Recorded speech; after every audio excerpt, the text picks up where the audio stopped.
Media పెద్దలకి నమస్కారం.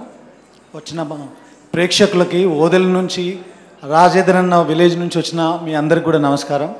వేదిక ముందున్నటువంటి విజయన్న, సంతోష్ అన్న, మీకు పెద్దలందరికీ నమస్కారం.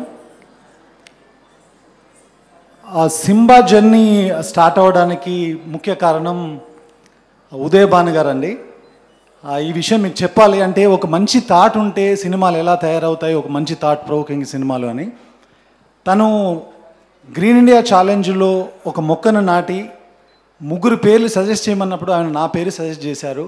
నేను మొక్కలు నాటడానికి ఎక్కడో ఫామ్ హౌస్లో మొక్కలు నాటుతూ ఉంటే ఆ పిక్చర్స్ సోషల్ మీడియాలో వెళ్ళిన తర్వాత అప్పుడు దాని గురించి సంతోష్ అన్న చేసిన పనుల గురించి, గ్రీన్ ఇండియా ఛాలెంజ్ గురించి, కేసీఆర్ గారు తలపెట్టిన హరితహారం గురించి తెలుసుకోవడం జరిగింది. ఆ టైంలో, కరోనా టైంలో కూడా మనం అందరం ఆక్సిజన్ కోసం ఎంత సఫర్ అయ్యామో అందరికీ తెలుసు. అలాంటి టైంలోనే ఒక మంచి కాన్సెప్ట్తో కమర్షియల్ సినిమా ఎందుకు రాయకూడదని ఈ కాన్సెప్ట్, ఈ కథ రాయడం జరిగింది.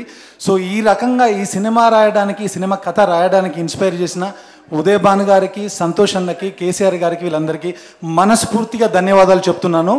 ఇది ఓన్లీ బ్లడ్ షెడ్ లేదంటే ఎంటర్టైన్మెంటో, సాంగ్సో అలాంటి సినిమా కాదు. అలాగని మీ కమర్షియల్ ఎలిమెంట్ లేని ఒక మెసేజ్ ఓరియంటెడ్ సినిమా మాత్రమే కాదు, అన్ని సమపాలలో బ్లెండ్ చేసిన సినిమా.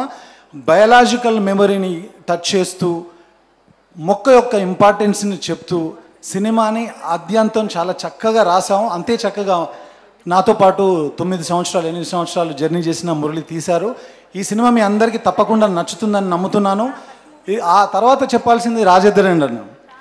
సినిమా కమర్షియల్గా ఉండాలి, బిజినెస్ కదా అని చెప్పినప్పుడు నేను ఆయనకు 4-5 కథలు చెప్పాను.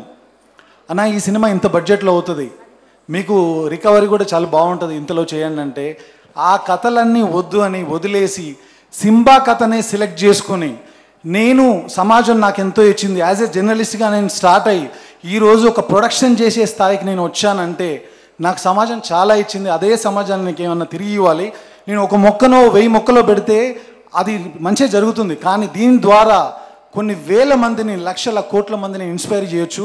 ఈ కథ చేద్దాం, నాకు డబ్బుల కంటే కూడా సమాజానికి ఏదన్నా చేయాలనే థాటే ఇంపార్టెంట్ అని చెప్పేసి ఒక్కరోజు కూడా డబ్బు గురించి ఆలోచించకుండా తన సేవింగ్స్ అనేది తెచ్చి ఈ సినిమాలో పెట్టిన రాజేంద్ర రెడ్డి అన్న, మీకోసం తప్పకుండా ఈ సినిమా ఆడుతుంది, మీకు మంచి జరుగుతుంది. ఇండస్ట్రీలో యాజ్ ఏ ప్రొడ్యూసర్గా మిమ్మల్ని తప్పకుండా అందరూ గుర్తుపెట్టుకుంటారు. సో ఆ తర్వాత ముఖ్యంగా థ్యాంక్స్ చెప్పాల్సింది రాఘవ్ గారికి, పూర్ణ గారికి, మా సంతోష్ అన్న గారి టీంలో ఉండేవాళ్ళు. మాకు షూటింగ్ టైంలో ఎక్కడ ఏం కావాలన్నా గవర్నమెంట్ తరపున మాకు సపోర్ట్ చేసి అన్ని రకాలలో, ఈ సినిమాని తీయాలంటే 10-15 కోట్లు కావాలండి జనరల్లీ, కానీ ఎంతో సపోర్ట్ చేసి మీరు మంచి సినిమా తీస్తున్నారని మాకు సపోర్ట్ చేసిన పూర్ణ గారికి, రాఘవ్ గారికి ఈ సభాముఖంగా నేను ధన్యవాదాలు చెప్తున్నాను. అలాగే ఈ సినిమాలో చాలా సైంటిఫిక్ రీసెర్చ్ ఉంది. నాకు ఫార్మసీ బ్యాక్గ్రౌండ్ ఉంది కాబట్టి నేను కొంతవరకు రాయగలిగాను. దానికి సపోర్ట్ చేస్తూ క్యాన్సర్ ఇమ్యునాలజిస్ట్ కిషోర్ గారు సైంటిఫిక్గా చాలా ప్రపంచంలో ప్రూవ్ అయిన విషయాల్ని మాకు అందించి మాకు స్క్రిప్ట్ వర్క్లో హెల్ప్ చేసిన తనకి, స్క్రిప్ట్ ఐడియాకి సంబంధించి సలహాలు సంప్రదింపులకు ఉపయోగపడిన విజయ్కి, వీళ్ళందరికీ మరొకసారి సభాముఖంగా థ్యాంక్స్ చెప్తూ, ఇక్కడికి వచ్చిన పెద్దవాళ్ళందరికీ మీ సమయానికి మరొకసారి ధన్యవాదాలు చెప్పుకుంటూ థ్యాంక్ యూ సో మచ్ అండి. తప్పకుండా ఆగస్టు 9వ తారీఖు సినిమా చూడండి, మిమ్మల్ని ఎవరిని డిసప్పాయింట్ చేయదు. చాలా ఈ కథకి మీరు 100కు 100 మార్కులు వేస్తారు, అదైతే నేను ఖచ్చితంగా చెప్పగలను. Thank you so much.